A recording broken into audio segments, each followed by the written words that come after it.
ఇక్కడ ఒకటి కీలకమైన అంశం సార్, భీమిలి సీట్ ఇంకా కన్ఫర్మ్ చేయలేదు. భీమిలి సీటు ఈయన అడుగుతున్నాడని, ఎందుకంటే అక్కడ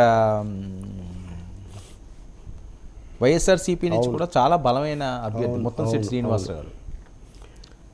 భీమిలి సీటు ఆ సమస్య ఉంది. భీమిలి అంటే అది మళ్ళీ విశాఖ పార్లమెంట్ సీటు, విశాఖ 1-2 సీట్లు, అది విశాఖలో ఆశిస్తున్నాడు. అందుకని ఆయన నెక్స్ట్ ఛాయిస్, ఆయన ఓల్డ్ ఛాయిస్, ఆయన గతంలో గెలిచింది కూడా కదా, కాబట్టి భీమిలి ఆయన కోరుకుంటాడు. భీమిలి ఇస్తే ఆయన ఆనందంగా చేస్తాడు. అవును, కాబట్టి అందుకనే ఇంకా Ganta issue is not closed. అంటే భీమిలి జనసేన టికెట్ అని చెప్పి ఎక్కువ మాట్లాడుతున్నారు, అది జనసేన ఇటు నుంచి వెళ్ళే ఛాన్స్. అదే కదా, ఇప్పుడు అక్కడ కనీసం జనసేనలో చేరకపోయినా వాళ్ళని ఒప్పించి అయినా చేయొచ్చు, లేదా జనసేనలో చేరి కూడా భీమిలి నుంచి చేయొచ్చు.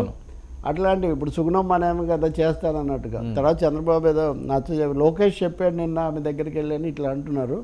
ఈ మల్లగుళ్ళల్లో మొత్తానికి లాస్ట్ మినిట్ సస్పెన్స్ పెట్టారు ఆయనకు.